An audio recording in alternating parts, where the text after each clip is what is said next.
Retrouvez la 89.5 des 9h pour de longues minutes de débat avec Abdallah Camara et son équipe.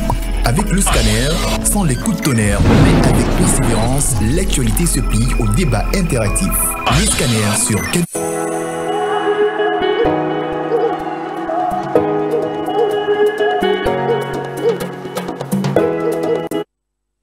Bonjour à tous, merci de nous retrouver dans le scanner de Kavi Media. Nos excuses pour ce léger retard. Vous le savez, le scanner est votre émission de débat constructif qui vous permet de comprendre l'actualité dans tous les sens sur le média du développement. Vous nous écoutez sur la 89.5. Merci de votre fidélité. Vous nous regardez sur Kavi TV, canal 500 si vous avez StarTime, le bouquet StarTime chez vous. Vous nous suivez via notre plateforme groupe Kavi Media sur Facebook, les réseaux sociaux. Vous pouvez également nous suivre sur siaminfo.com ou nous écouter du même côté, siaminfo.com, notre site de prédilection pour toutes les dernières news. Vous pourrez y faire un tour. Au menu de ce mardi, lundi 16 octobre 2023, une date grandement inscrite par le CNRD dans les annales de l'histoire de la République de Guinée. Dans l'exercice de leur métier, ils ont été violentés. Pour avoir réclamé un droit, ils ont été gazés. Pour avoir allumé leur caméra, ils ont été arrêtés, mis en garde à vue et placés sous contrôle judiciaire. Bienvenue en Guinée. L'héritage que nous a laissé Ahmed Sékou Touré, Lansana Conté, Moussa Dadis Camara, Sekouba Konaté, Alpha Condé. Bienvenue dans notre paradis où la promesse faite le 5 septembre 2021 s'est extompée. Bienvenue dans mon pays, oui, mon pays où au lieu d'un compromis, on préfère le bras de fer à monnaie. Comme le disait Ali Oumfan Touré, ne cherchez pas à le traduire en français car il n'a pas son équivalent. Une marche sans jet de pierre, mais des gaz lacrymogènes ont retenti. Kaloum 2023 sous le CNRD, lundi 16 octobre, 10h du matin.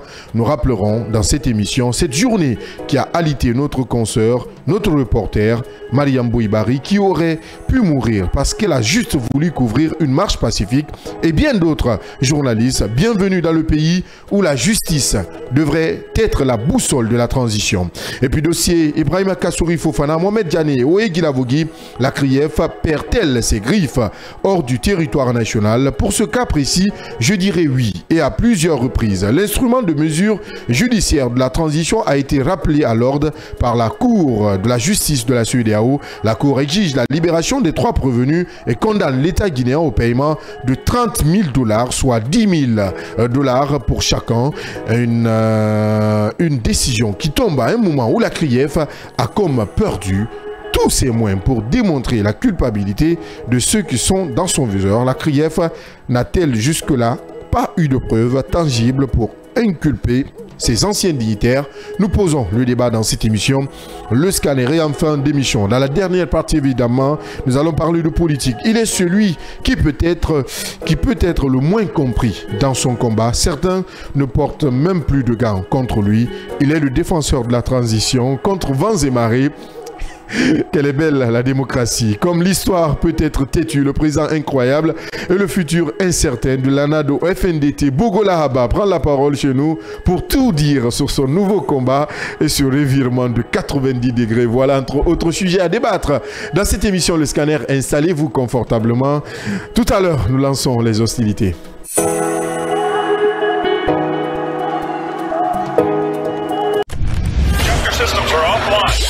Le scanner, l'espace d'échange et de propositions qui promet la réflexion pour le développement. C'est l'interactivité au service du développement. Retrouvez la 89.5 des 9h pour de longues minutes de débat avec Abdallah Camara et son équipe. Avec le scanner, sans les coups de tonnerre, mais avec persévérance, l'actualité se plie au débat interactif. Le scanner sur Kavi Media. Et c'est parti pour plus d'une heure de débat dans ce studio et dans cette émission Le Scanner. Avec moi, comme chaque matin, mes compagnons, je les appelle les débatteurs de cette émission. À ma gauche, je préfère commencer à ma gauche ce matin. Yaya Diallo, l'enquêteur en chef, coordinateur de cette émission. Bonjour. Bonjour Abdallah et bonjour à tous. Akila Ali Badara, 65 ans, fier d'être guinéen. Bonjour. Bonjour Abdallah, bonjour à tous les auditeurs qui nous pratiquent.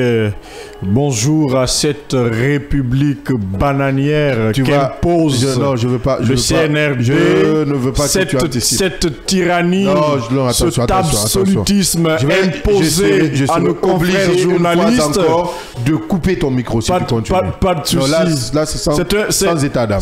C'est un bonjour que je donne parce que de Galilée à Jérusalem, Jésus a été servi d'agneau, un agneau sans défense. Je félicite nos confrères, le syndicat professionnel des médias. Faut te calmer là. Bonjour. Merci. Au colonel Mamadi Doumbouya. Bonjour. Au ministre de la fonction publique, le seul enrôleur qui virevolte avec ses clés sans aussi de résultats fixes. Beaucoup de fonctionnaires enrôlés, mais jusque-là, nous peinons à avoir des résultats. Comme si le ministre était là juste pour une mission d'enrôler, mais sans qu'aucun résultat ne soit donné. Bienvenue en Guinée, où le seul espoir est devenu aujourd'hui ces jeux de hasard. Bien. La Guinée, c'est notre paradis. Quoi qu'il se passe, c'est notre pays et nous l'aimons tel qu'il est. Parlons de cette actualité. Hier, une journée très très sombre pour la presse guinéenne. Il fallait s'y attendre, mais ça a été de trop. Arrêté, molesté, battu, conduit, déféré devant un tribunal pour justement avoir pris sa caméra afin de couvrir une activité. Ça se passe en Guinée, le pays du colonel Mamadi Doumbouya. Oui, effectivement, nous avons assisté hier lundi noir pour la démocratie et pour l'état de droit, mais aussi pour la liberté d'expression dans notre pays. Et je crois que on a franchi le Rubicon dans notre pays. Des journalistes, et vous imaginez sur les 12 arrestations, 10 étaient là-bas juste pour couvrir l'événement. On s'en prend aux gens et rouiller de coups, molester comme vous l'avez rappelé ici, et amener Mani Militari dans des commissariats sans aucun motif valable. Je crois que c'est sous le CNRD, ce qui dénote encore une fois la déliquescence de notre État, ce qui dénote encore une fois la faiblesse de ceux qui nous gouvernent, ce qui dénote encore une fois, disons, cette transition qui est en train de vaciller du jour au jour. C'est à se demander encore une fois qui gouverne réellement notre pays. Ouais.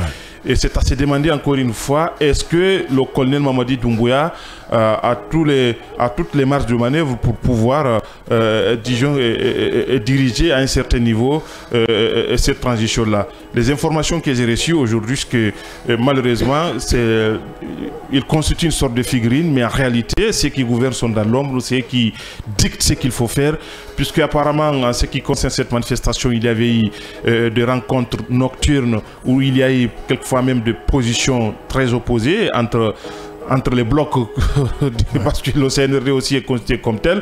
Il y avait certains qui étaient d'accord qu'on laisse les journalistes manifester, mais il y avait certains qui ont opposé leurs miettes face à cette manifestation. Je crois que ce sont ces gens-là qui ont remporté, et finalement, on a assisté hier à une véritable, disons, à un véritable coup de sort sur l'état de santé de notre jeune démocratie. Quoi qu'on dise, le fait qu'on soit dans une transition, cela ne veut pas dire qu'on a mis à côté tout ce qui est droit de l'homme, qu'on a mis à côté tout ce qui est liberté d'expression. Ce sont des valeurs qui sont chèrement acquises. Je crois qu'on ne peut pas, pour une raison ou pour une autre, vouloir complètement, disons, sacrifier ces luttes que nos déventions ont pu mener. Donc c'est pour autant dire qu'aujourd'hui nous sommes dans une situation complètement floue. On ne peut pas comprendre que, avec tout ce qu'on a entendu du colonel et son CNRD, qu'on puisse quand même assister à cette violence inouïe qu'on a exercée hier aux journalistes là. Je crois que derrière ça, il faut qu'on s'interroge encore une fois quelles sont les intentions réelles de ceux qui nous gouvernent aujourd'hui.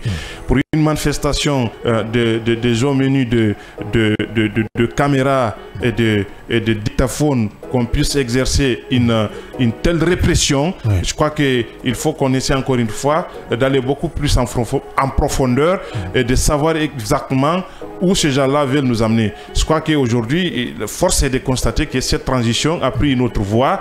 Et je crois que si on n'y prend pas garde, je crois que là, c'est pour tous les démocrates, y compris nous, les journalistes, parce que dans notre corporation, il faut le souligner, nous avons encore une fois des journalistes alimentaires. Et je crois que c'est assez grave. C'est des gens qui ont complètement, qui sont en train de complètement de porter un coup sur la lutte que nous sommes en train de mener, puisque c'est vrai qu'à un certain niveau nous sommes unis face à un certain nombre de choses, mais force est de constater aujourd'hui il y a là-dedans des gens, même dans la corporation, qui sont en train de dire tout ce que nous sommes en train de mener, et ils font flèche de tout poids, de me répéter, de casser cet élan-là. À l'interne, ce sont eux qui sont en train de fournir des informations, ce sont eux qui sont en train de faire des écrits contre nous-mêmes. Et bien, je crois qu'encore une fois, nous sommes interpellés. Et je crois qu'il appartient à nous journalistes, y compris certaines organisations professionnelles, de prendre les responsabilités. Les associations de presse. Les associations de presse, les syndicats et tout ce qui s'ensuit, pour qu'on puisse encore une fois faire notre examen de conscience. Parce que là, le problème, encore une fois, je le dis, le problème c'est nous. Quand on n'est pas d'accord sur un certain nombre de choses, cette solidarité de face, je crois qu'il faut qu'on sorte de là. Et ce qui se passait hier, puisque déjà nos confrères vont comparaître dans les jours à venir. La semaine prochaine, on verra très bien comment se fait-il que dans le cadre de l'exercice de leur métier, qu'on puisse encore une fois procéder à une telle violence à leur égard. Je crois qu'il faut qu'on s'organise pour qu'on puisse encore une fois... Et pourquoi pas avec la bénédiction de la réalisation, pourquoi ne pas avoir le témoignage de notre reporter Mariam Bouibari qui ne se porte pas bien. Il faut se dire, hier elle était Akila va revenir là-dessus tout à l'heure, quand même dans un sale état, puisqu'elle ne pouvait plus tenir son bras, soulever son bras, nous apprend-on. De 10h jusqu'à 18h, jusqu'à 17h, 18h comme ça, c'est des gens qui ont été complètement privés de tout soin. Vous imaginez encore une fois cette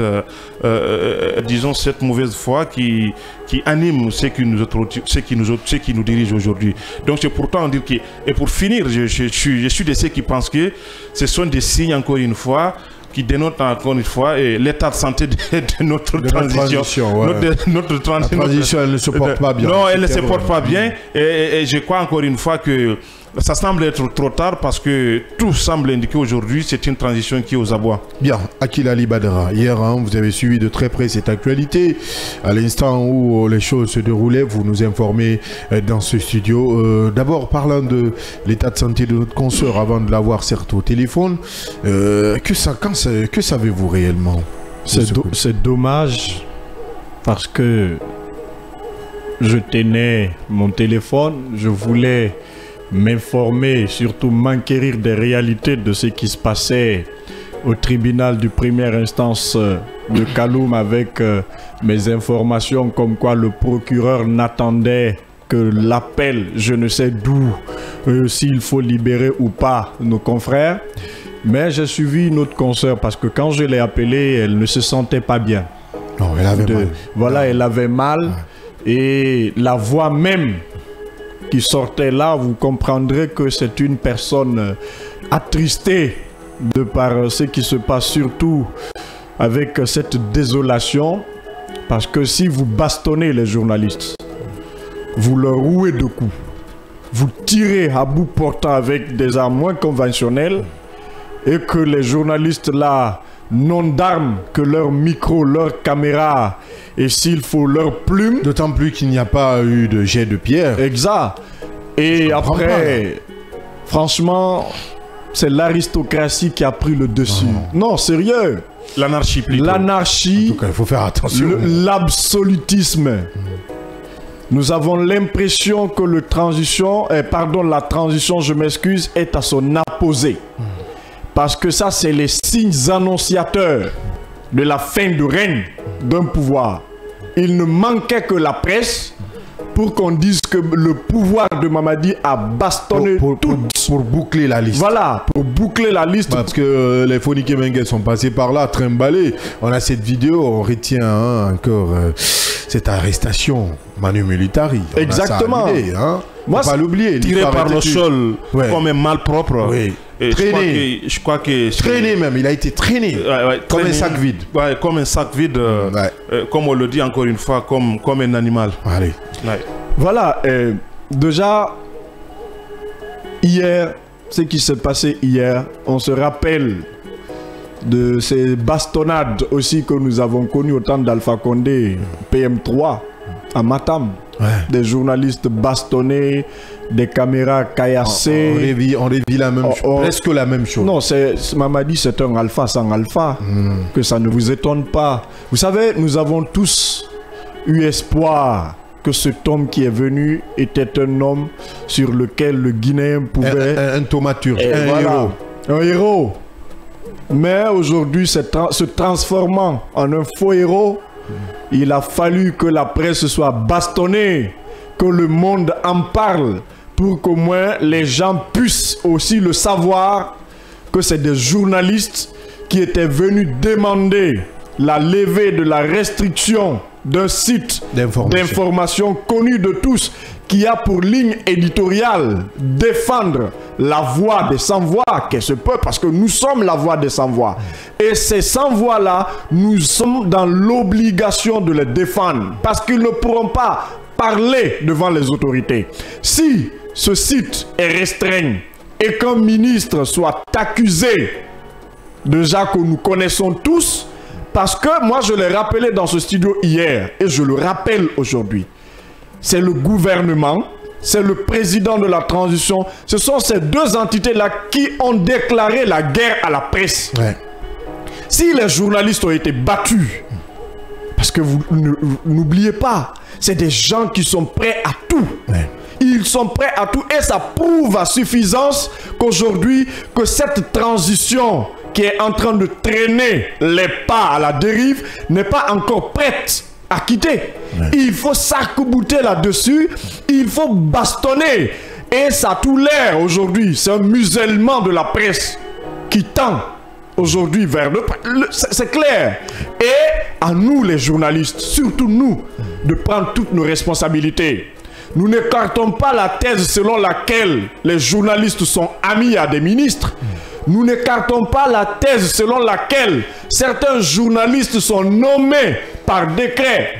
Mais quand il s'agit de cette corporation, quand il s'agit de la liberté de la presse, la loi L002 dans son respect à l'éthique et la déontologie, n'acceptons pas que nous soyons servis de cobayes, qu'on soit des cadavres ambulants. Ne l'acceptons pas. Défendons cette liberté parce qu'elle nous est chère. Si on ne la défend pas, ce qui commence à arriver là, à un moment donné, il faut que l'on se fasse respecter. Le président de la transition, vu ce comportement de son ministre, ça prouve déjà que c'est un soutien farouche de ce pouvoir. Maintenant, à nous les journalistes, les opposants sont cloués à pilori. Les forces vives de Guinée, d'aucuns même ont pris la fuite, pour ne pas dire ils se sont fait exiler. Et nous, journalistes que nous sommes, nous ne végétons que de ce que nous gagnons dans ce métier. Si on accepte que ces gens-là détruisent cette liberté, si on accepte que ces gens-là nous marchent dessus, nous n'allons pas le permettre. C'est ça. J'interpelle parce qu'il faut qu'il y ait une solidarité au sein de cette corporation. C'est bien de se détaler, on dirait un lapin pour gagner son quotidien dans les dépouilles, dans les bureaux. Parce qu'il y a des journalistes qui le font. On a des avocats maintenant dans ce pays, des journalistes avocats. Exactement, il y a des journalistes qui végètent dans l'air. Bon Dieu. Nous le savons. Mais quand il s'agit de cette corporation, mettons nos égos de côté. Restons unis. Je comprends pourquoi tu as... Voilà. Restons unis. Non mais Akila, calme-toi. C'est une corporation en Guinée qui est considérée comme la corporation la plus décriée. Évidemment. C'est parce que nous ne sommes pas solidaires. Mais sérieux, c'est ce que les autres disent. Moi, j'ai suivi beaucoup de personnes. Je ne vais pas citer leur nom parce que je ne ferai pas la promotion de la nullité dans ce studio, mais qui ont dit que c'était normal parce que c'est la presse qui a dit oui, nous sommes libérés. Aujourd'hui, le CNRD a libéré le peuple de Guinée. Il ne restait que ça pour qu'on comprenne, pour que les Guinéens comprennent que cette transition-là, elle est aux abois. Et à un moment donné, prenons nos responsabilités. Si on ne prend pas notre responsabilité en tant que journaliste, nous sommes jeunes. Mais il y a une autre génération qui nous attend derrière. Notre reporter Mariam Boy Barry, reporter au groupe Kavi Média, est déjà en ligne. Mariam Boy Barry, bonjour. Bonjour. J'espère que la santé commence à aller. Ça commence à aller du côté santé ce matin. Oui, ça va, tout va bien.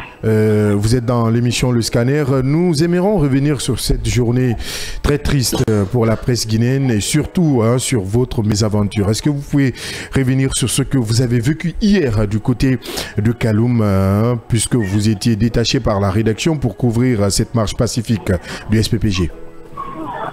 Oui, c'était une journée un peu triste, comme vous l'avez dit. Et nous, on était partis pour la couverture de la marche. Et dès que nous sommes arrivés le matin au port, il y avait au moins 9 pick-up qui étaient là, qui étaient installés déjà. On les a trouvés là-bas. Donc, il y avait les journalistes qui avaient commencé à se regrouper au niveau du port. Donc, ils sont venus d'abord encercler les journalistes et en les demandant de quitter, de partir. Et c'est comme ça qu'ils ont encerclé les journalistes. On nous a repoussés jusqu'au niveau de la cité chemin de fer. Arrivé là-bas, il y a Pendessa qui a parlé avec l'un des officiers qui a dit que la marche était interdite. Donc, tout le monde devait quitter, devait partir. Donc, on était dans ça. Pendessa était en train de parler aux autres journalistes, expliquer qu'est-ce qu'il a parlé avec l'officier. On a vu un agent derrière qui a fait des signes avec sa main. Les signes de croix avec sa main 2 fois. Dès qu'il a fait ça, c'est en ce moment-là, ils ont commencé à lancer les gaz.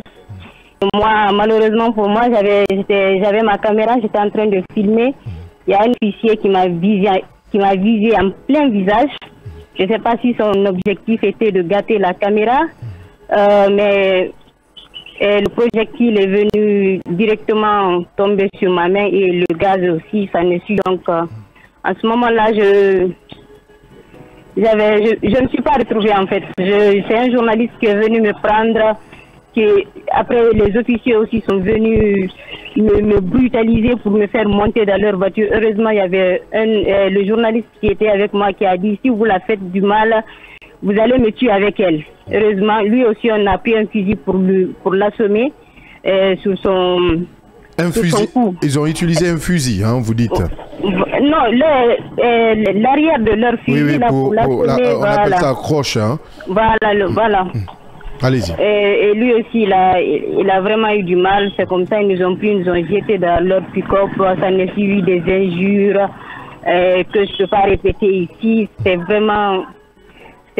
vraiment brutal. On a assisté à des manifestations, mais c'était la première fois de subir autant de violence de la part des agents qui sont censés vraiment encadrer et protéger les journalistes.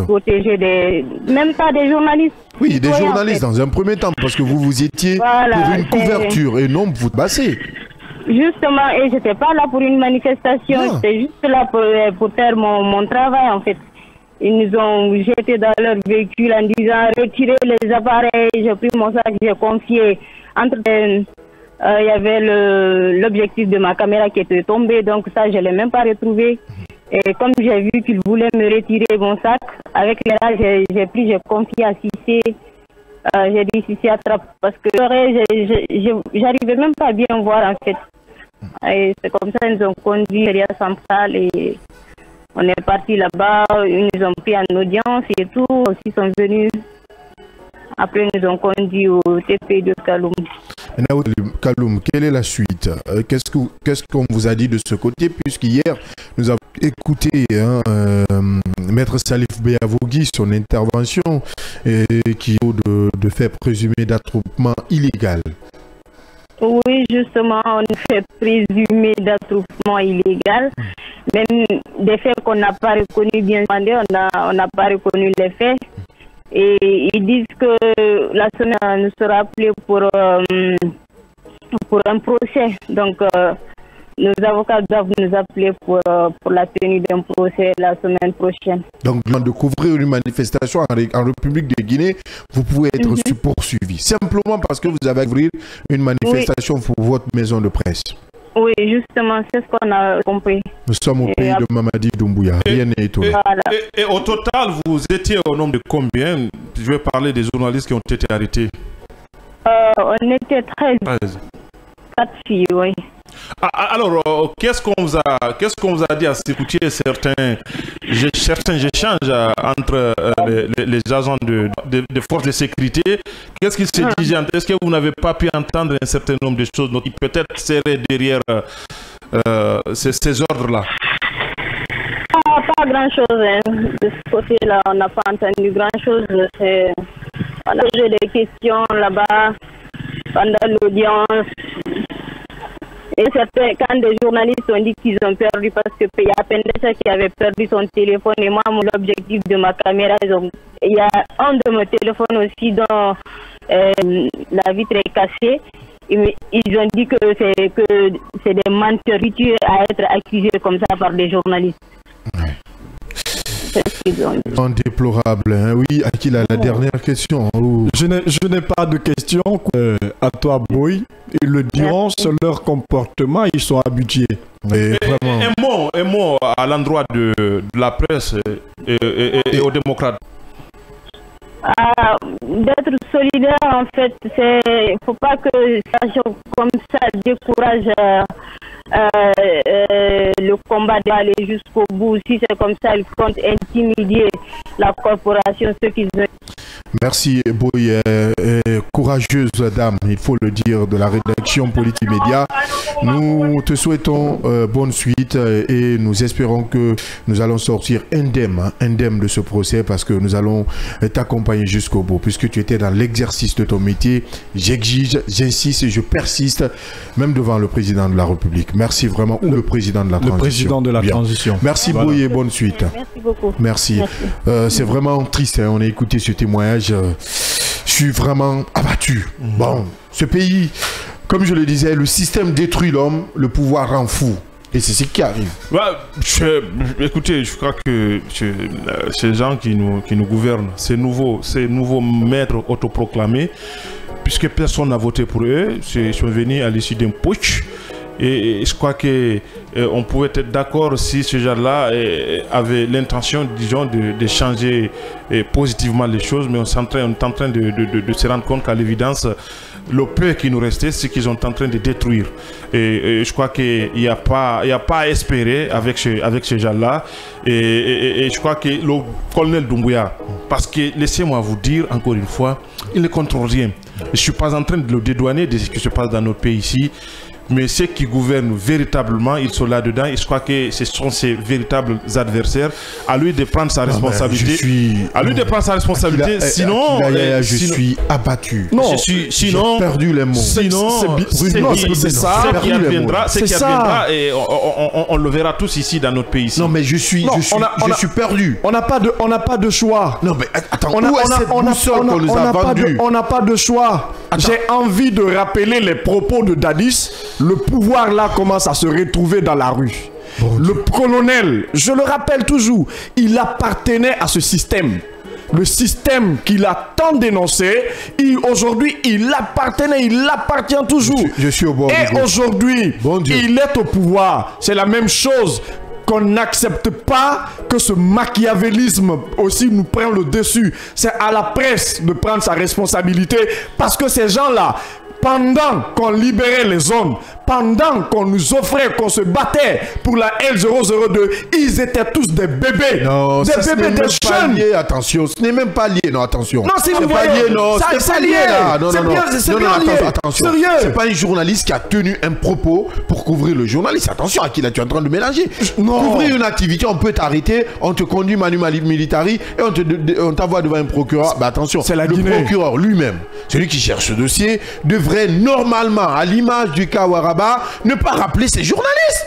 Tu prends un journaliste avec sa caméra en train de filmer une marche pacifique, tu le prends, tu dis ouverture d'un procès. Attention, on est dans quel pays là?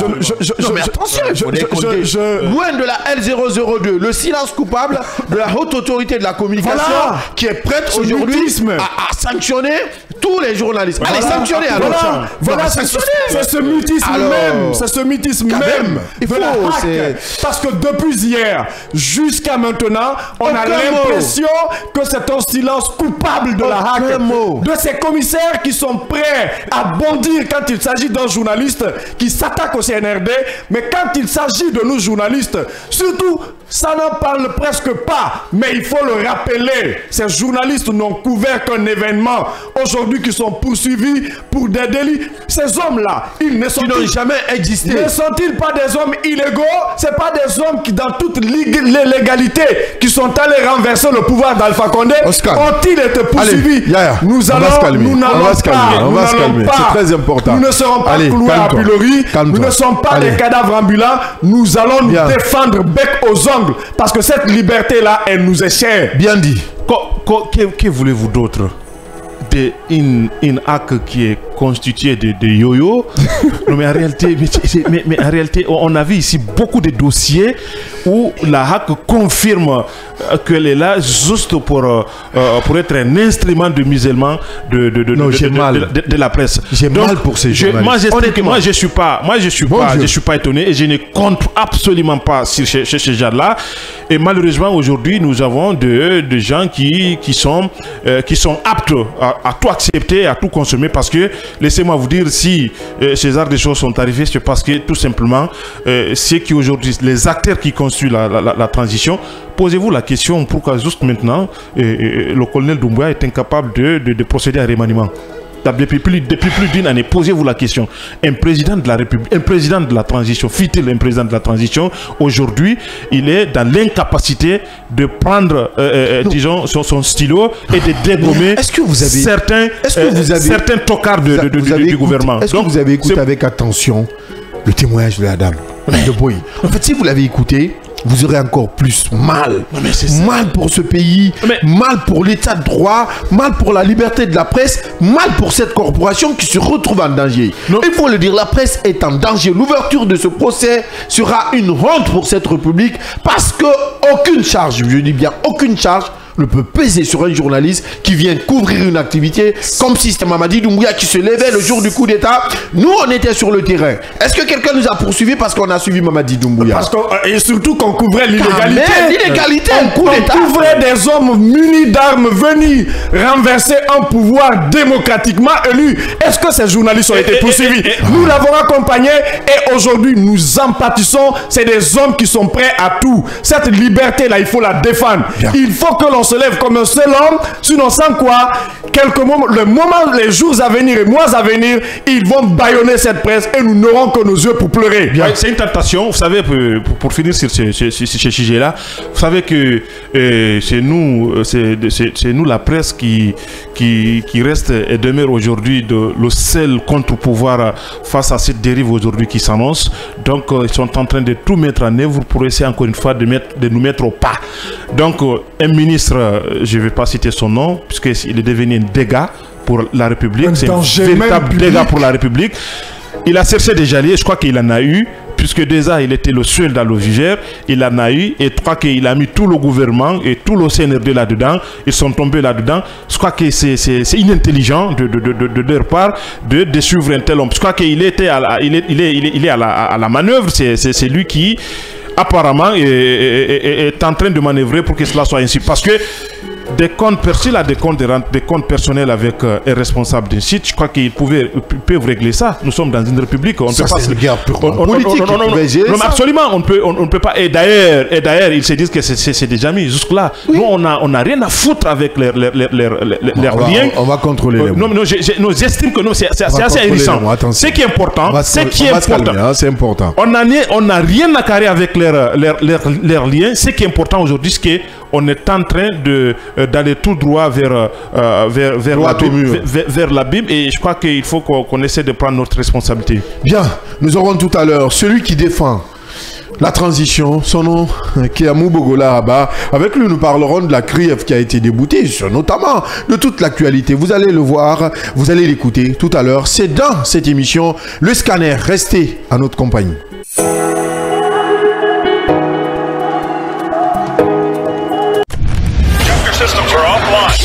Le scanner, l'espace d'échange et de proposition qui promet la réflexion pour le développement. C'est l'interactivité au service du développement. Retrouvez la 89.5 des 9h pour de longues minutes de débat avec Abdallah Kamara et son équipe. Avec le scanner, sans les coups de tonnerre, mais avec persévérance, l'actualité se plie au débat interactif. Le scanner sur Kavi Média.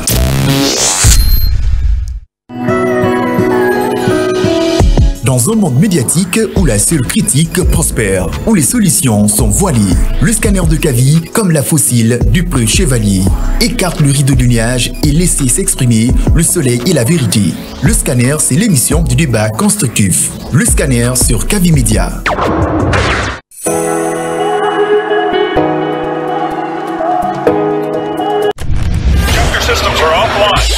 Le scanner, l'espace d'échange et de proposition qui promet la réflexion pour le développement. C'est l'interactivité au service du développement. Retrouvez la 89.5 des 9h pour de longues minutes de débat avec Abdallah Kamara et son équipe. Avec le scanner, sans les coups de tonnerre, mais avec persévérance, l'actualité se plie au débat interactif. Le scanner sur Kavi Média.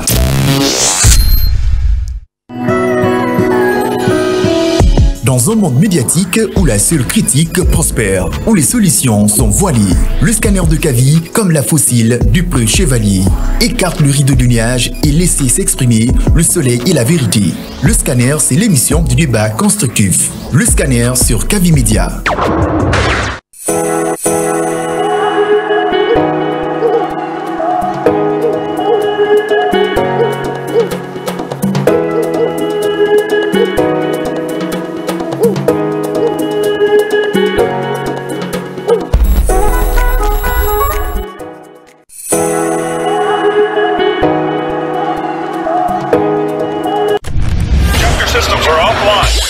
Le scanner, l'espace d'échange et de proposition qui promet la réflexion pour le développement. C'est l'interactivité au service du développement. Retrouvez la 89.5 des 9h pour de longues minutes de débat avec Abdallah Kamara et son équipe. Avec le scanner, sans les coups de tonnerre, mais avec persévérance, l'actualité se plie au débat interactif. Le scanner sur Kavi Média. Deuxième et dernière partie de cette émission, le scanner sur le média du développement. Vous nous écoutez sur la 89.5, vous êtes sur Kavi FM, vous nous regardez sur Kavi TV. Merci une fois encore de rester en notre compagnie. Continuez avec vos réactions sur notre page officielle groupe Kavi Média. Si vous êtes sur Facebook, vous pourrez nous écouter ou nous suivre également en direct sur notre site siaminfo.com. Je vous l'annonçais, il est déjà sur ce plateau avec nous, notre invité spécial de ce mardi, Monsieur Keamou Bogola Haba. Il est le coordinateur du Front National pour la défense de la transition. Tenez-vous bien, le débat sera houleux tout à l'heure. Bonjour Monsieur Haba, bienvenue dans ce studio. Bonjour et bonjour à vos auditeurs. Heureux d'être ici pour la première fois. Est-ce qu'on va commencer par cette question ou on va attendre d'abord on va mettre la question en dernier lieu, mais je préfère commencer par cette question. La journée d'hier, votre appréciation, votre analyse. Et comment voyez-vous tout cela en tant que coordinateur du FNDT, Front National pour la défense de la transition? Bon, je crois que cette actualité, nous l'avons vécue il y a quelques semaines. Évidemment, aussi le dimanche et puis ce qui se préparait. Mais je crois que j'ai suivi les réactions aujourd'hui de beaucoup de journalistes sur la question. Mais je voudrais bien qu'on sépare deux choses. La liberté de la presse, la liberté de manifestation, parce que c'est de ça qu'il s'agit. Et je crois que nous avons fait une communication. Est-ce qu'en Guinée aujourd'hui, nous avons la liberté de la presse? C'est une question importante. Est-ce que entre couvrir un événement et faire une manifestation, est-ce que c'est la même chose? Je crois qu'il faut que nous faisons la différence. En ce qui concerne la liberté de la presse, je pense que notre pays a fait des efforts extrêmement importants en créant des facultés de journalisme et puis même un institut. Ça veut dire qu'on était préparé à former beaucoup de journalistes en permettant la liberté, en ouvrant les ondes au niveau des médias, au niveau national, et même aussi en permettant l'accès libre à l'Internet, évidemment avec la presse écrite ou en ligne. Donc, ce qui veut dire que notre pays est vraiment dans la disposition de permettre à ce que la liberté d'expression. Et je crois que c'est la première fois, la question de Guinée Matin, que nous profitons de l'occasion pour présenter nos solidarités à notre ami Nourou. C'est une question spécifique pour laquelle nous n'avons pas toutes les réponses. Pourquoi c'est là? Il y a des préjugés qui accusent X, Y, et sans montrer plus de preuves. Si déjà ces preuves-là étaient disponibles, c'était important de mettre à la disposition du public et de l'État pour qu'on trouve le problème au niveau de la HAC et de l'ARPT qui a fait des interventions. Évidemment, vous avez beaucoup d'organismes aujourd'hui qui gèrent l'Internet dans notre pays, la GILAP, vous avez aussi des questions de sécurité d'État. On ne sait pas où se trouve le problème.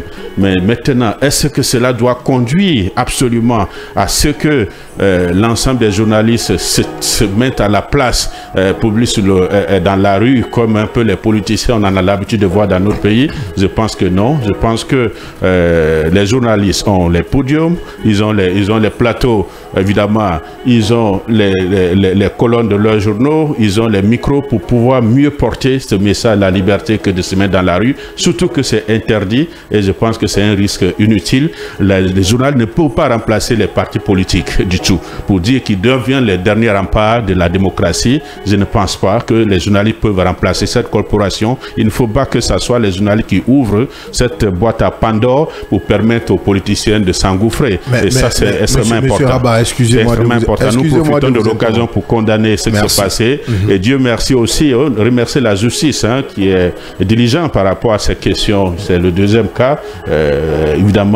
Évidemment, ils ont été libérés sous condition. Évidemment, nous pensons que le procès va bien se tenir, mais c'est un procès, pas parce qu'ils sont journalistes, mais c'est parce qu'ils sont manifestants. Attention, là vous faites une erreur. Non, attention, Akila, il ne faudrait pas mélanger.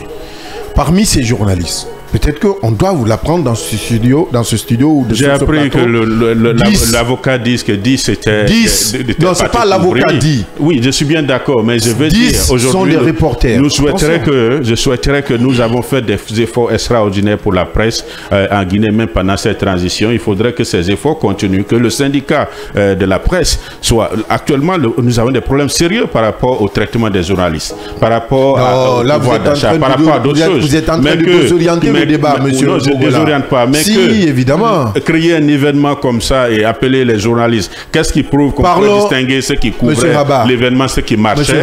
Ça, nous sommes désolés. Ça nous a fait mal que nos amis soient traités de la sorte. Au-delà de votre costume, le coordinateur du FNDT, Front National pour la Défense de la Transition, dites-moi comment vous comprenez qu'un journaliste qui est venu couvrir une marche soit arrêté, bâillonné, conduit de force dans un commissariat et présenté à un juge. S'il vous plaît. D'accord. Je crois que les journalistes dans ce pays ont fait énormément d'efforts pour couvrir l'ensemble des manifestations, même des manifestations violentes, avec des cailloux et tout ce que vous savez. Et je crois que si vous pouvez faire l'historique pratiquement des manifestations les plus violentes, la presse a toujours été protégée par nos forces de défense de sécurité. À Bambeto, à Koza, devant quoi que ce soit. Pourquoi cela change? Non, cela a été.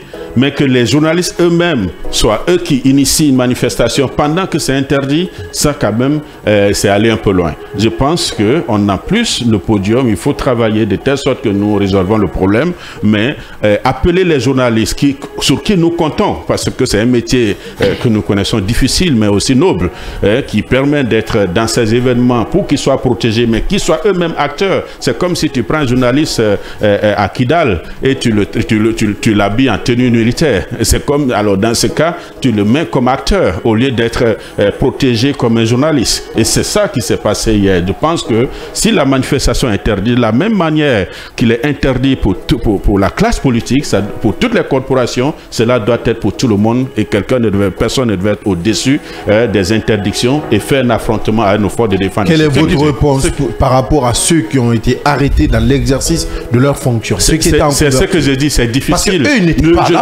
Nous sommes très solidaires de tout cela, mais la vérité, comment le policier ou le gendarme pouvait distinguer le marcheur du reporter? Parce qu'il a sa caméra, il a son micro. Donc c'est peut-être cette éducation, cette formation qu'il faudra faire, parce que c'est une première quand même que les journalistes eux-mêmes soient acteurs. D'habitude, les journalistes, ils sont là en tant que reporters et ils sont protégés comme tels. Mais maintenant, mélanger tout ça, je crois que ça a été aussi difficile pour nos forces de défense et de sécurité. Mettons-le à leur place. À leur place, comment ils allaient faire la distinction entre marcheurs et non marcheurs? Ils pouvaient faire la distinction parce que d'autres détenaient les caméras, d'autres avaient les dictaphones et ceux qui manifestaient détenaient des pancartes. Non mais il y avait même des t-shirts. Bien avant que cela, d'abord, la dame reporter, elle nous a rappelé ici qu'on visait les caméras pour les détruire.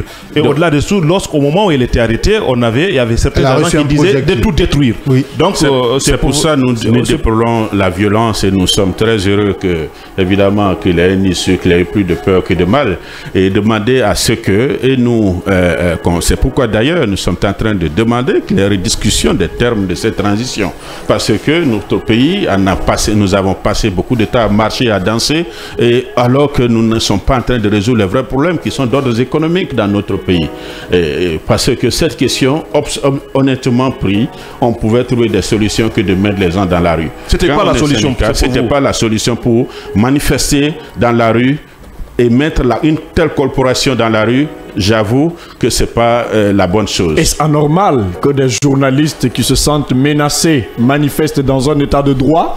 Dans notre pays, je crois que le CNRD s'est battu à donner aux journalistes des lieux où ils peuvent exprimer. Vous avez un siège qui est très grand, la maison de la presse. C'est possible même dans la cour de faire quelque chose là-bas. C'est vos sièges. Et je crois que cela peut même se tenir là-bas. Et ça se passait très bien que d'aller à Kaloum et mobiliser les gens dans la rue. C'est prendre un risque énorme et puis un peu défier l'État. Et je crois que cela est extrêmement important de ne pas accepter de se substituer aux politiques, vraiment, qui aujourd'hui, évidemment, nous aident. Monsieur Abba, ouais. Comment vous comprenez que vous, en tant que membre du FNDT, vous organisez, coordinateur, vous organisez des assemblées, vous marchez même pour le CNRD, vous accueillez le président de la transition sans que vous ne soyez inquiétés et que ceux qui sont aujourd'hui dans un autre esprit marchent et qu'ils soient bastonnés, molestés et arrêtés. Comment vous le comprenez en tant que Guinéen? Au FNDT, nous avons dit clairement,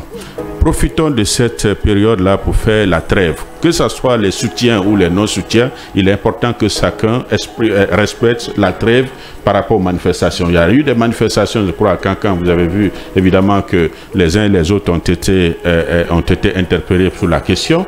Maintenant, ce qui concerne l'arrivée du président, je n'étais pas là, mais cela ne veut pas dire, mais un président, c'est un président. Vous pouvez dire que le président va aller à Mali-Yembere, que la population ne sort pas pour l'accueillir. Vous ne pouvez pas me dire que le président va à Kankan, à Zérekouré ou quitte à l'étranger, il arrive et que l'administration, parce que je crois que c'est l'administration d'ailleurs qui a fait et puis les populations sont sorties de manière spontanée. Et même si aujourd'hui le président passe ici, vous verrez que les populations vont sortir parce que c'est le premier leader du pays. Sauf que c'est donc forcément les populations, il y a la curiosité évidemment et c'est quand même le président de la République. Cette autre actualité, pour ne pas trop s'étancher là-dessus, on va parler de la CRIEF qui a été déboutée, si on peut l'appeler comme ça, par la Cour de justice de la CEDEAO. Vous qui défendez le FNDT, l'arme fatale fatale, hein, si je peux l'appeler comme ça. La CRIEF est en train comme de perdre de repères, puisque la Cour de la justice de la CEDEAO vient quand même de brandir des preuves concernant le dossier Kassouri Fofana, Oev Gilavogui et Mohamed Diané. J'ai dû comprendre que le procureur de la République, le procureur spécial, a dit qu'il n'était pas partie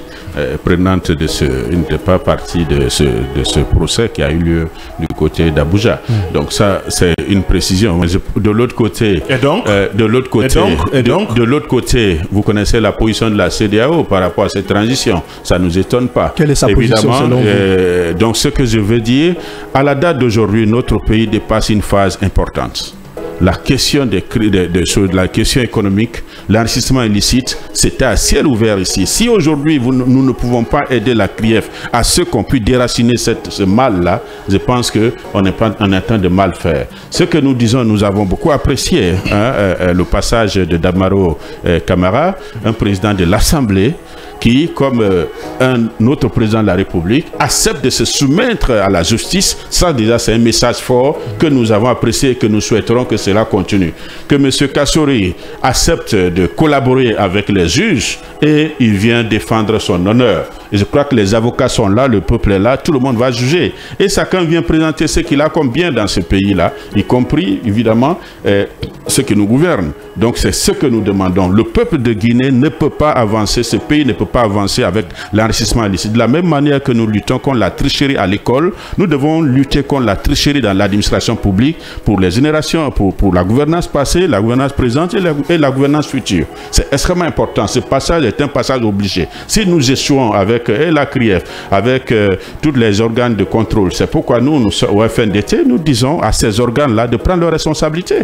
Parce qu'on ne peut pas on ne peut pas avoir l'ORDEF, la CENTIF, nous avons évidemment la CRIEF, nous avons l'agence de lutte contre la corruption, nous avons l'inspection d'État, nous avons l'inspection finance, nous avons aussi le bureau d'investigation de la gendarmerie. Tout ça pour lutter contre un fléau et que ce fléau continue à persister, même si elles ont la peau dure. Je pense que la responsabilité de ces institutions, c'est encore de donner une vivacité à la lutte contre l'enrichissement illicite. Maintenant qu'il y a 2 ans, certains sont certainement en difficulté parce que le pouvoir aussi c'est cela, il ne faut pas qu'on fragilise la CRIEF. Nous devons donner un nouveau souffle à la CRIEF parce qu'il y a encore des immeubles qui polluent ici, il y a encore des fonds qui sont à l'étranger, notre pays a encore énormément de fonds dehors. Ça au moins c'est clair. La CEDEAO ne peut pas nous empêcher de faire cette lutte-là parce qu'elle-même, elle est devenue un syndicat de chefs d'État. Vous-même, vous le savez.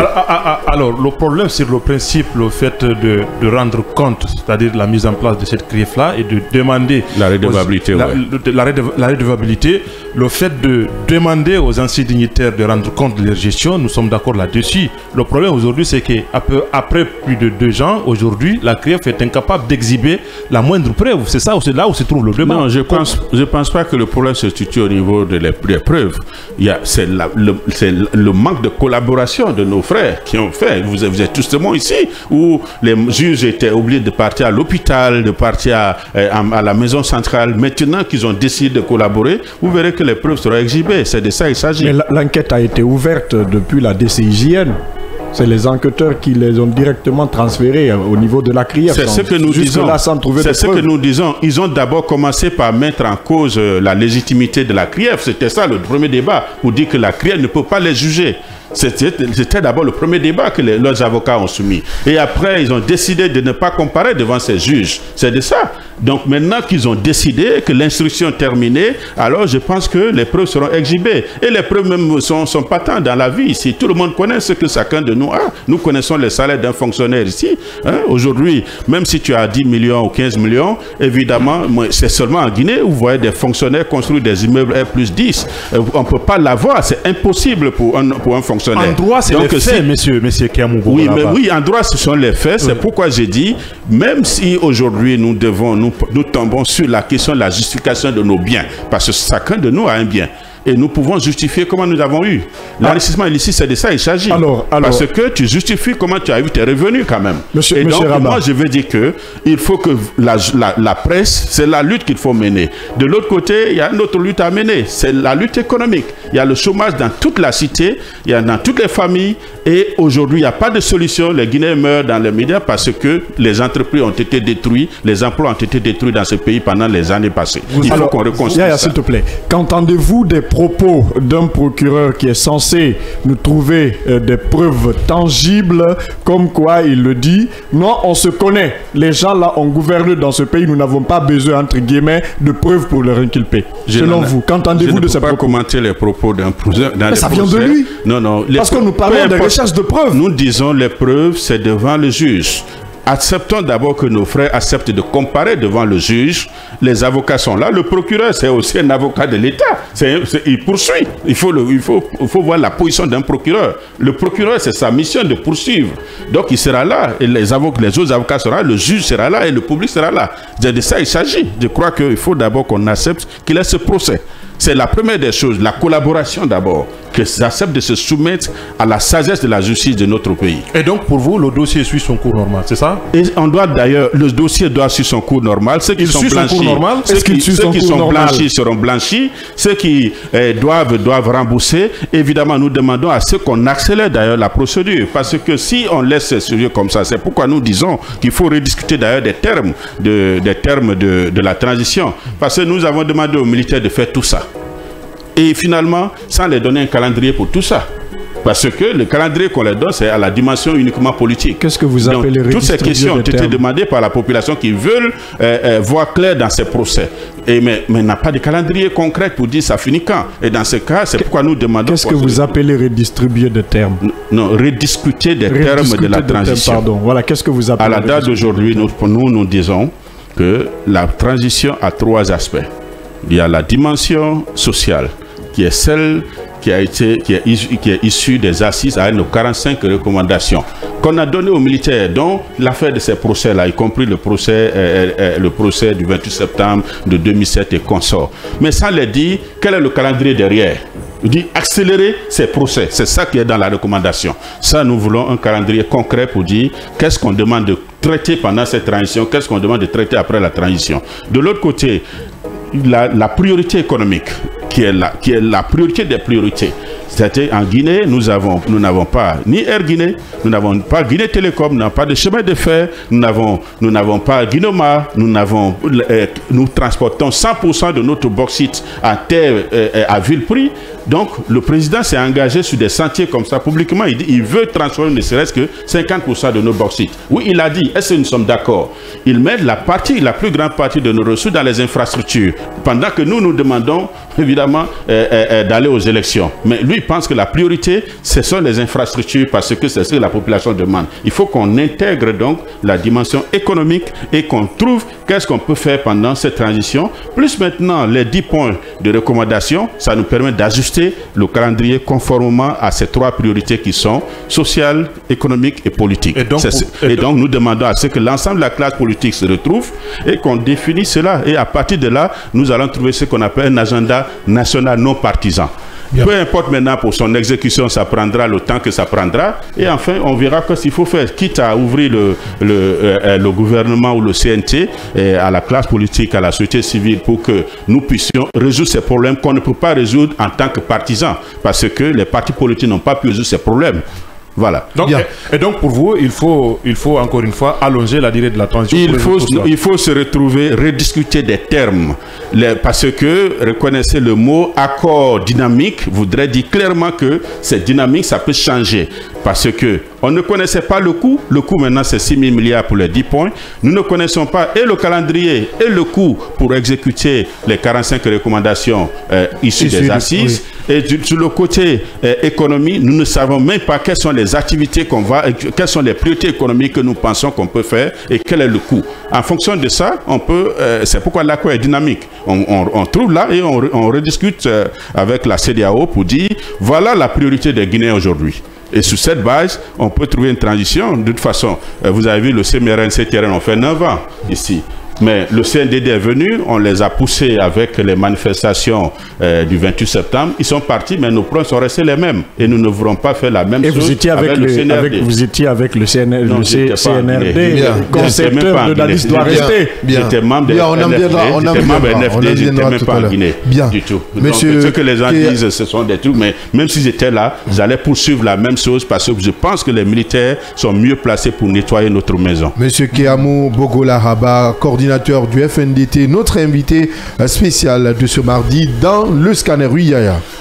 Vous êtes le coordinateur national du FNDT, le Front National pour la Défense de la Transition. Exact. Pourquoi défendre la transition, monsieur Kéamou? C'est exactement pour équilibrer le débat.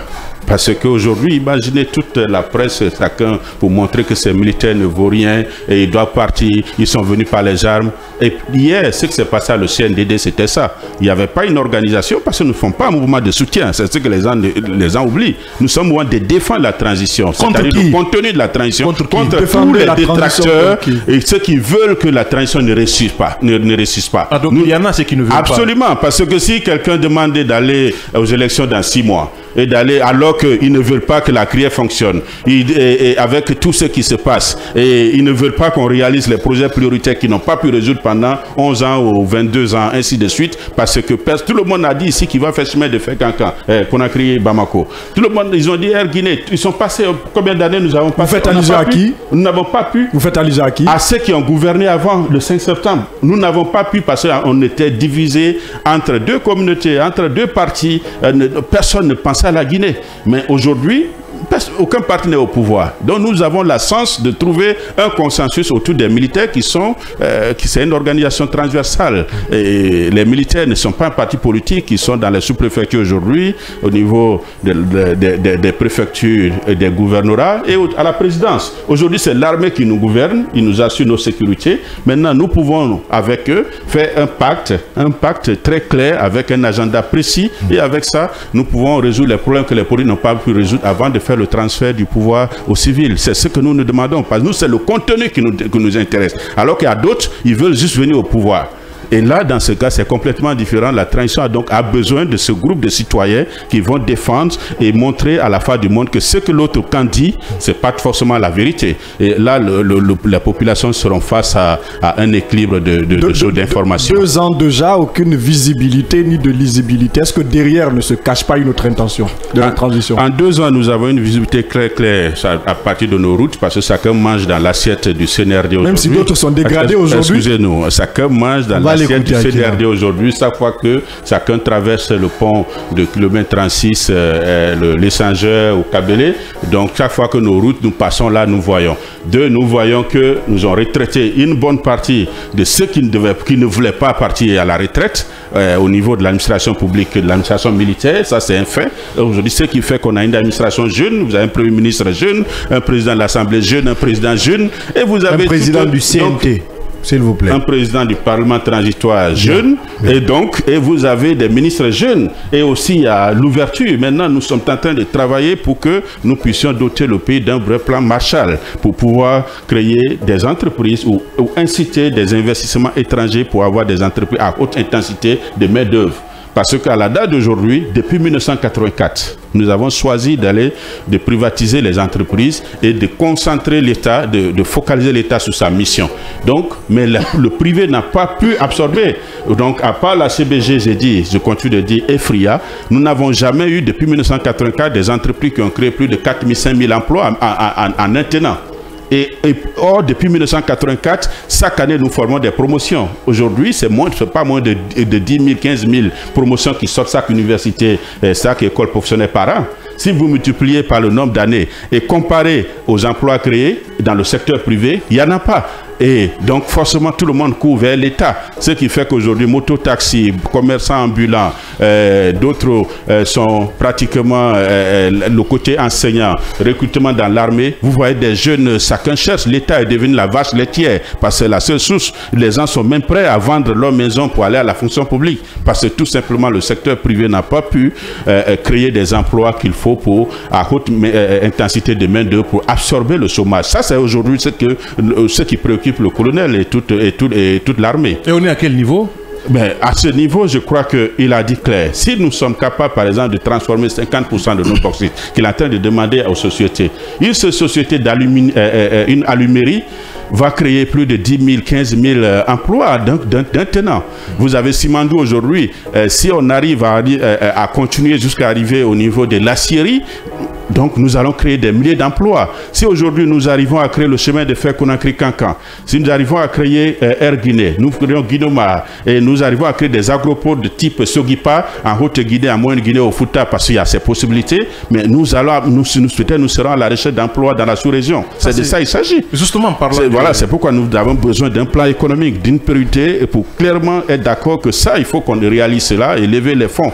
Si le Fonds monétaire international, l'Union européenne était capable de mobiliser il y a cette année 150 milliards de dollars pour l'Ukraine, c'est que nous, avec un plan Marshall de la Guinée entre 50 et 80, on peut faire sortir la Guinée de la pauvreté en garantissant seulement, évidemment, ces prêts-là avec notre bauxite, notre fer, pourvu qu'on ait une allumerie dans notre pays. Parlant justement de Winding Consortium Simandou, il y a les 75 millions d'euros de dollars qui devraient servir du ticket d'entrée de cette société-là, le Simandou 1 et 2, qui ont disparu dans la nature comme ça. Non, je crois que la réponse a bien été donnée, que c'est bien dans les lignes budgétaires de nos pays. Mais on ne voit pas. Je crois que les lignes budgétaires de l'État, ces fonds-là devraient être destinés au niveau du trésor public. On ne voit aucune trace. C'est de ça qu'il s'agit. Je crois que l'information,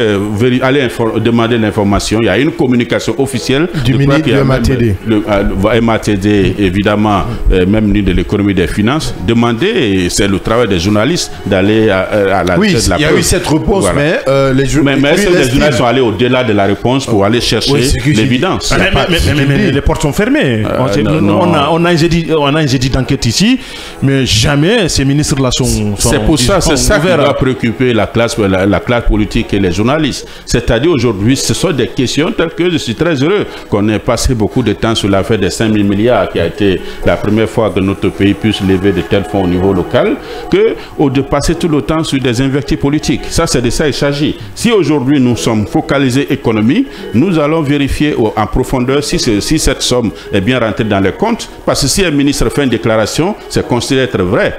Et donc c'est à vous d'aller vérifier, c'est pas nous autres. Nous, on considère que la parole de l'État est sacrée. Un ministre ne peut pas faire une déclaration de quelque chose qui n'est pas vrai. Si vous trouvez le contraire, alors ça serait une très bonne chose. Aujourd'hui, il est très passionné, j'aime bien ça.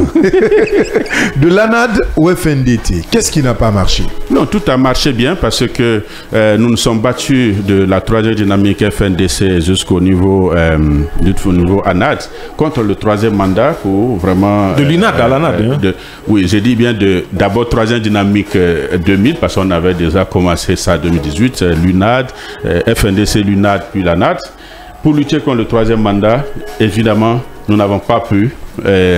Nous avons tous appelé dans des déclarations beaucoup de personnes pour que le seul recours qui nous reste, et ce recours, c'est l'armée. L'armée est arrivée et je crois que tout le monde était d'accord. L'UNAD, l'ANAD était d'accord pour dire que nous allons travailler avec ces jeunes-là. Ce n'est pas eux qui ont fait le coup d'État, c'est Alpha qui a fait le coup d'État. Le FNDT a dit la même chose et nous étions tous dans la même dynamique. Et moi, je suis sorti de prison, j'ai dit oui, mais ça, tout ça contre quoi? Mais on m'a dit non, on ne parle pas comme ça. On a déjà décidé de soutenir, nous allons soutenir. Donc on a soutenu. Évidemment, nous avons tous demandé que les luttes contre l'enrichissement illicite, qu'on lutte, qu'on récupère les biens de l'État. Et donc c'est quand maintenant cette situation a commencé, évidemment, d'autres personnes, d'autres leaders ont été touchés et les gens ont voulu transformer la lutte de toute une organisation en une lutte d'un leader. Ce que moi, je n'ai pas accepté, évidemment, de défendre une question de 1000 mètres carrés. Ça, je dis que je ne peux pas défendre une telle cause. Et de l'autre côté, j'ai dit, nous avons dit de défendre cette transition. Ce n'est pas parce que nous ne sommes pas dans le gouvernement ni au CNT qu'il faut changer d'idéologie. Non, nous devons la défendre. Bon, pour moi, c'est ceux qui n'ont pas vu défendre cette transition qui nous ont trahis. Parce que c'est nous qui avons demandé à ce que ces militaires viennent nettoyer la maison et puis nous allons faire une nouvelle organisation. C'est de ça qu'il s'agit. Maintenant, la question du chronogramme, 18 mois, 15 mois, il fallait se remettre autour de la table. Les militaires nous ont mis devant les faits accomplis. Ils nous ont dit choisissez. Nous sommes allés, nous avons dit tous, nous voulons que toutes les élections se passent en même temps. Nous voulons un fichier non corrompus.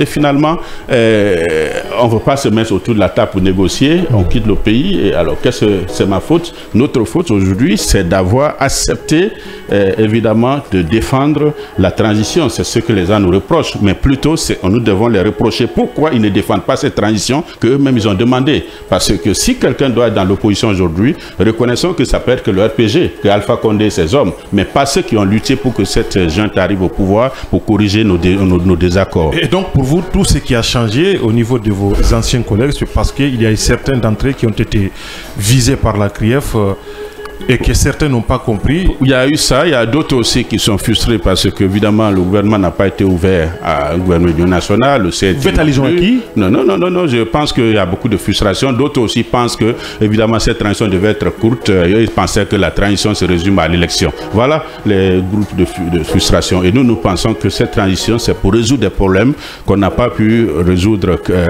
pendant les 39 ans en tant que parti politique. Donc voilà des désaccords profonds, évidemment, qui demandent à ce qu'on se retrouve. Mais ça, on ne peut pas le faire si, évidemment, ils font la chaise vide. Bien, on va aller avec quelques réactions de nos internautes qui nous suivent à notre page Facebook, groupe Kaby Média. Notre invité de ce matin, M.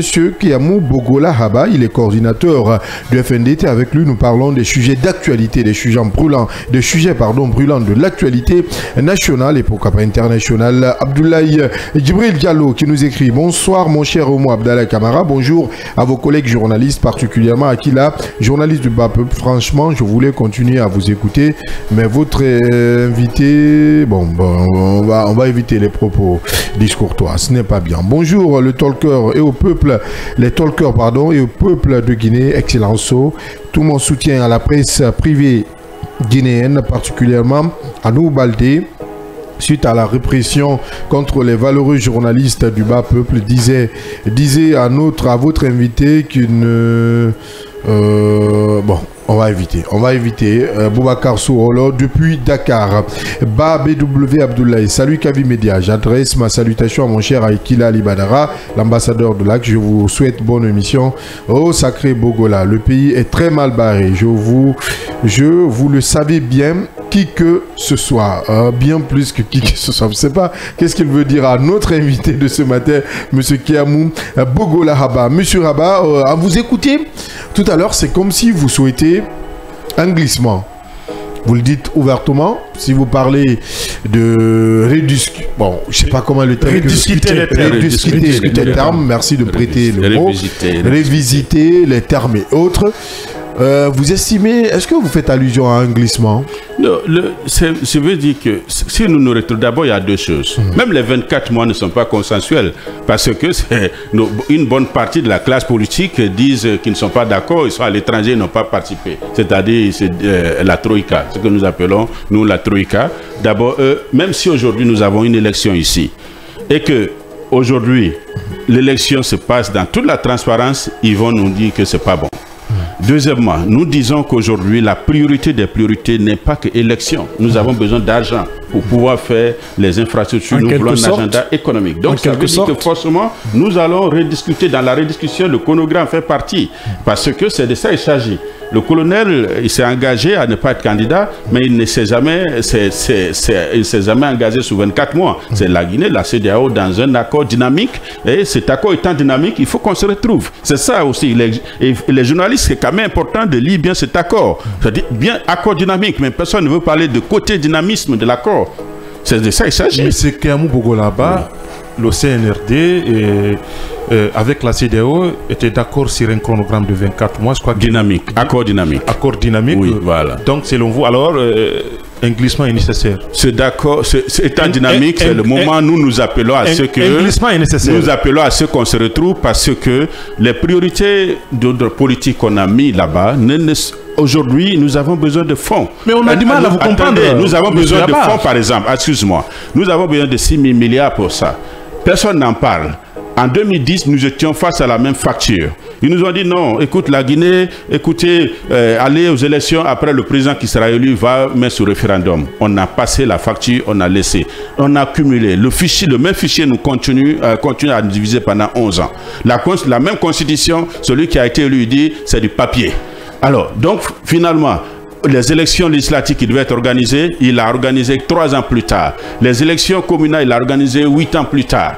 Alors, nous avons dit qu'il faut faire tout ça, mais il faut trouver de l'argent.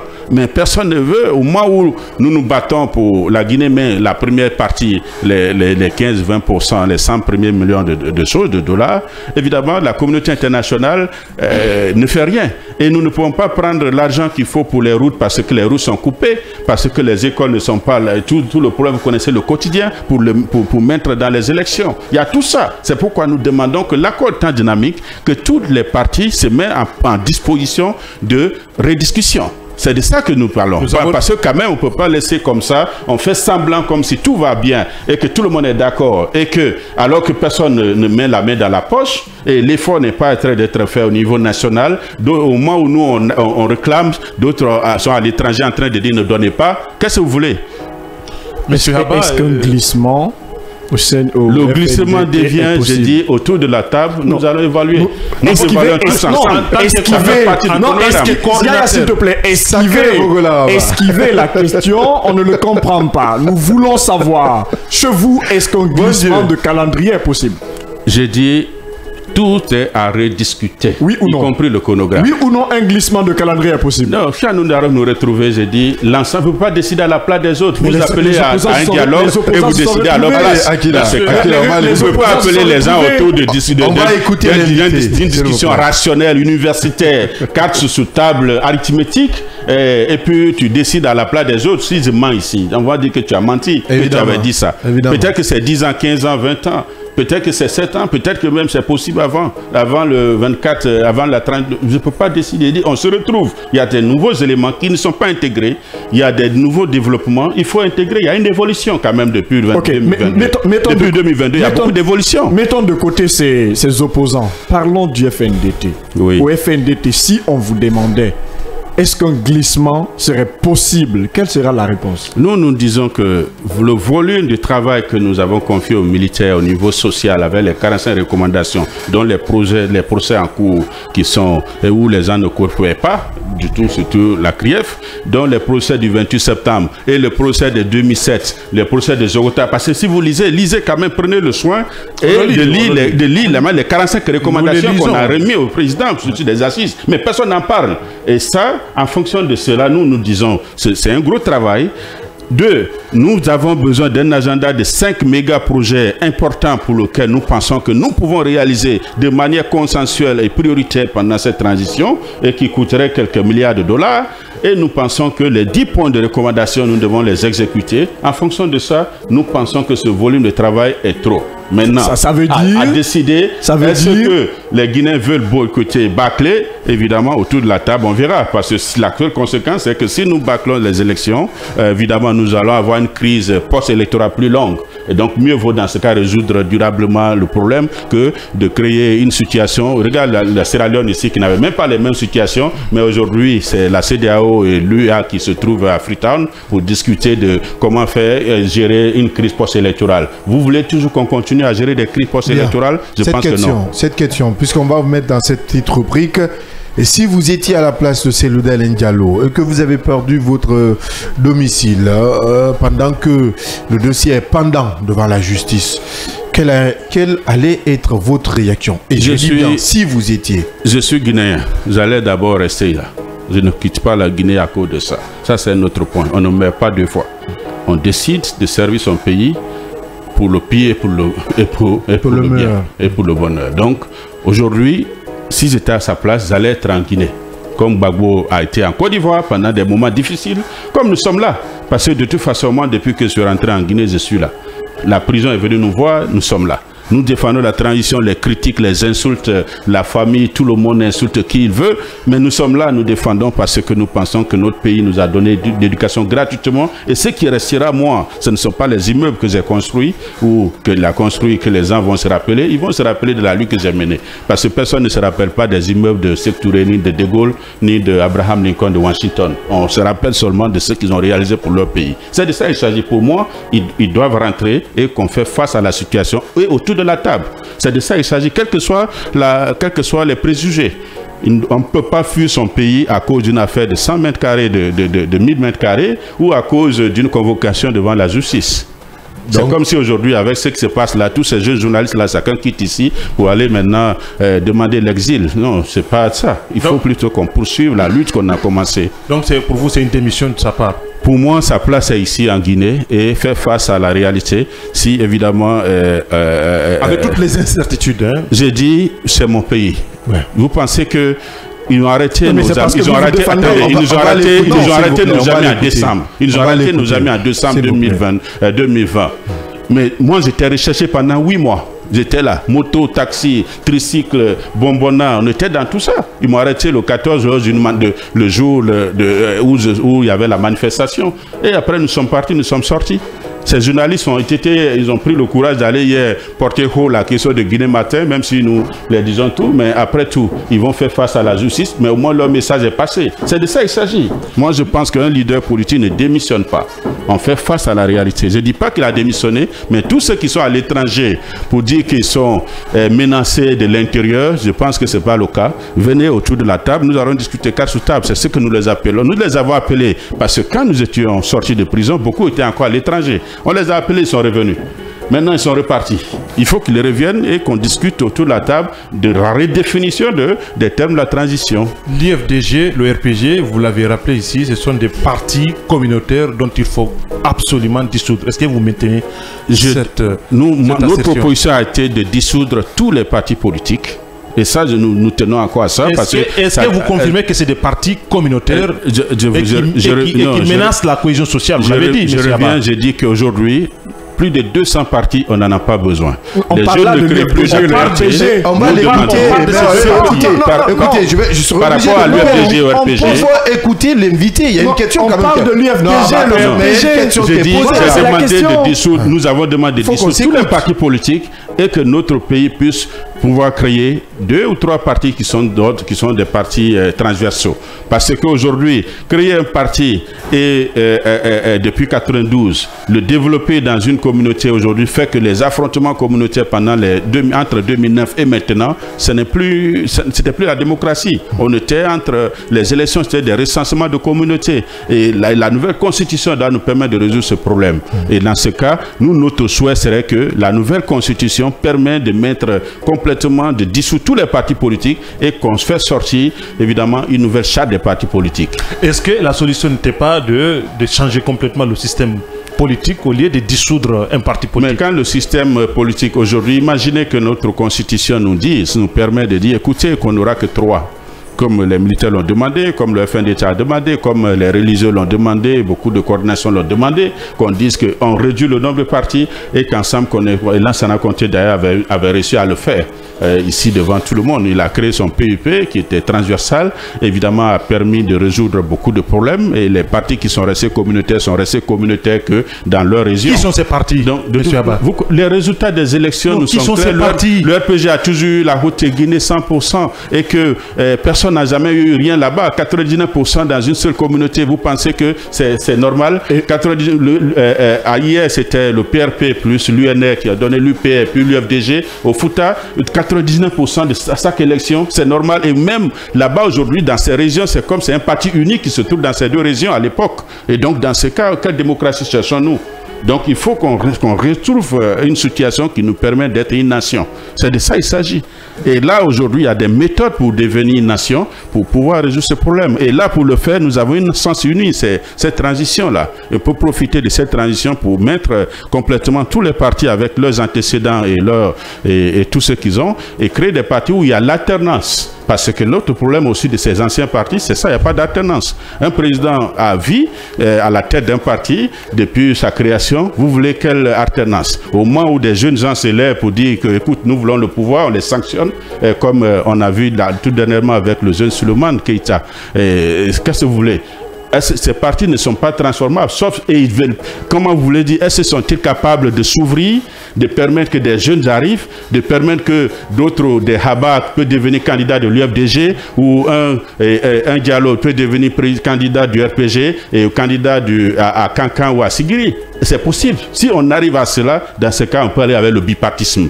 Mais si on ne peut pas aller, que ces partis restent comme elles sont, elles présentent des listes 99% ou 50% communautaires, on ne peut pas s'en sortir. Si nous organisons des élections avec ça, nous allons nous retrouver dans la même situation avant le 5 septembre. Il faut que nous résolvions ce problème à part de la Constitution. Et c'est pourquoi le CNT a du travail. Il ne faut pas nous présenter une Constitution qui ne résout pas ce problème de l'ethnie.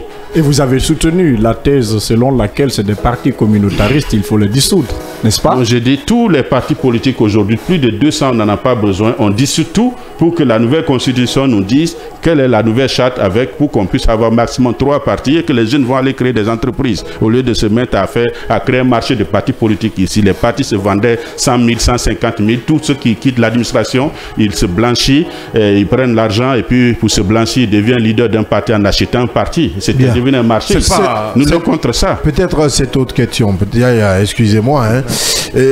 C'est parlant du bras de fer. Il y a bras de fer quand il y a 2 partis. Oui. Vous avez parlé du côté des opposants qui ne voulaient pas venir comprendre un peu l'idéologie ou la vision de la transition. Aujourd'hui, si vous devez donner un conseil aux autorités de la transition, puisqu'il y a 2 parties prenantes, ici, on parle de 2 partis qui sont en bras de fer. Il y a ceux qui ne veulent pas rejoindre la table du dialogue, et il y a l'autre parti, c'est-à-dire le CNRD, qui ne veut pas aussi fléchir, qui garde sa position. Mais le CNRD n'a jamais interdit quelqu'un de venir. De l'autre côté, maintenant, ce qu'on peut dire, c'est que cette situation arrange les militaires. De toute façon, ils n'ont rien à perdre, ils sont au pouvoir quand même. Cette situation, le fait que nos frères, si le jour où les militaires ont décidé 24 mois, tout le monde était là, et qu'on se met immédiatement à mettre tout ce qu'il faut, comme on fait, aujourd'hui on ne serait pas là. Maintenant, à la date d'aujourd'hui, le jour où ils viendront, on va commencer les choses à partir de ce jour. De toute façon, c'est de ça il s'agit, parce qu'ils disent qu'ils ne sont pas d'accord. Alors, mais finalement, le jour où ils seront d'accord, ça veut dire qu'on commencera les choses à partir de là. Ça sous-entend qu'il n'y a pas une confiance. Comment rétablir cette confiance-là? Non, la première confiance. Tout le monde se retrouve. Mais on ne peut pas forcer quelqu'un là à boire. On ne force pas, on crée les conditions. Qui est interdit de séjour? On crée les conditions, monsieur. Vous défendez le CNRD. Est-ce qu'il était nécessaire que vous retrouviez même cette table de négociation? Vu que vous êtes avec le CNRD, vous défendez les causes du CNRD. Nous venons de poser un problème sur la table, par exemple. Nous voulons qu'on rediscute parce que nous ne sommes pas d'accord de ce qui est fait. C'est déjà une réclamation. Nous voulons qu'on intègre. Vous n'êtes pas d'accord sur quoi? Sur déjà les 24 mois, parce que la refondation n'est pas. Vous voulez plus? C'est pourquoi nous demandons la réduction. Est-ce que vous voulez plus? Nous pensons qu'il y a des éléments qui n'ont pas intégré la dimension économique et la dimension sociale. Vous voulez plus ou moins? Parce que cet agenda ne porte qu'une seule dimension qui est politique. Vous voulez plus ou moins? Vous voulez plus ou moins? La durée n'est pas importante. C'est le contenu. Vous esquivez la question. Quelle que soit la durée, quelle que soit la durée, le plus important, la réussite de la transition, c'est le contenu. On a eu des questions de durée ici. Les militaires et les dadis nous ont proposé à l'époque 18 mois. Nous, on a dit que non, c'est trop, il faut forcément 9. Et finalement, on a fait 9. Nous sommes là après 11 ans. Donc, ce que j'ai dit, la durée n'est pas le problème. Quand tu fais un programme, tu définis qu'est-ce que tu veux mettre dedans. Nous, ce que nous disons, il y a des éléments qui ne sont même pas dedans. Et eux-mêmes aussi ne sont pas d'accord. Parce que d'autres ne sont même pas d'accord pour le recensement. D'autres disent même qu'ils n'ont pas bien de constitution. Donc, ils ne sont même pas d'accord encore. Donc, ça veut dire qu'il y a une nécessité qu'on se retrouve. Oui, notre place sera là parce que nous aussi, nous avons des éléments sur la table. D'accord. On sait que vous nous demandons une rediscussion, une redéfinition. On sait que vous êtes intelligent. On sait que vous êtes intelligent. Mais pour nos auditeurs, vous n'êtes pas d'accord avec les 24 mois. Vous êtes d'accord avec quel mois et quelle durée comme transition? Combien de mois? Nous sommes d'accord que nous intégrons la dimension des 45 recommandations. Nous définissons clairement sur le plan économique qu'est-ce qu'il nous faut et en fonction de ça, consolider tout ça dans un agenda national et redéfinir un chronogramme qui correspond à ce qui peut permettre de réussir la transition avec l'accord de tout le monde et derrière, même s'il faut ouvrir le gouvernement et pour que l'exécution soit correcte parce qu'il faut un consensus national, et même s'il faut définir, faire l'extension des membres du CNT de telle sorte que nous sortons de cette transition pour une fois pour toutes parce que je n'aime pas bâcler. Pourquoi nous allons bâcler ça? Pourquoi nous sommes pressés pour... 2 ans déjà. 2 ans déjà, nous avons le résultat. Nous avons le résultat devant nous. Le résultat est là. Même si l'autre pays aujourd'hui, je suis très heureux, c'est la première fois depuis... Je ne me rappelle pas que l'université puisse rentrer en octobre.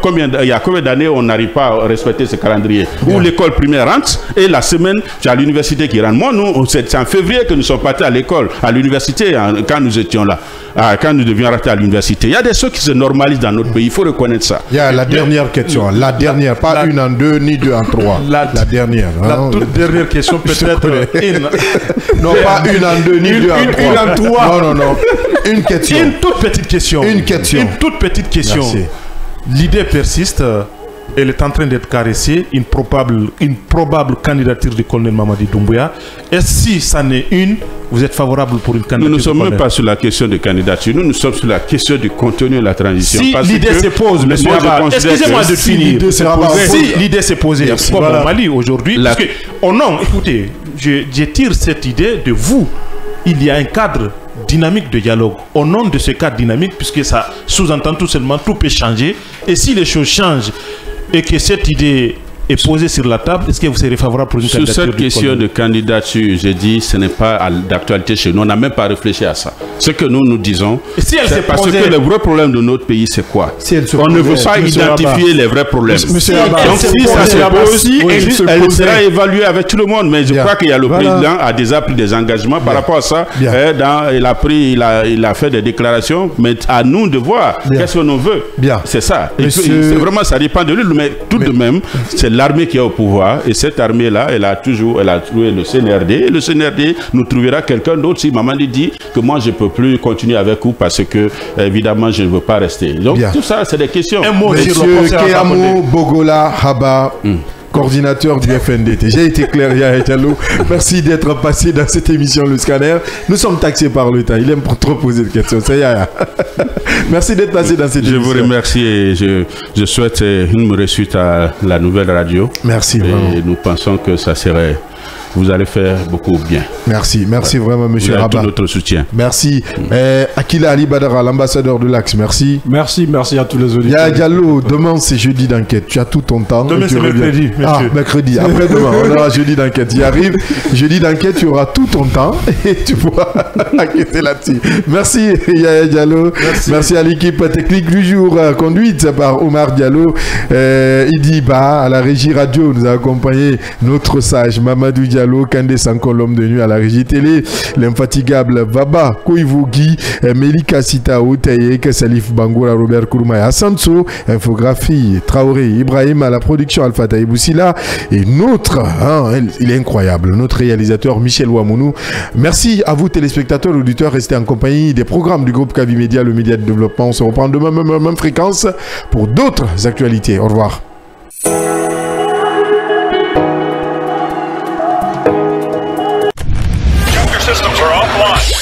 Le Scanner, l'espace d'échange et de propositions qui promet la réflexion pour le développement. C'est l'interactivité au service du développement. Retrouvez la 89.5 des 9h pour de longues minutes de débat avec Abdallah Kamara et son équipe. Avec le Scanner, sans les coups de tonnerre, mais avec persévérance, l'actualité se plie au débat interactif. Le Scanner sur Kavi Média.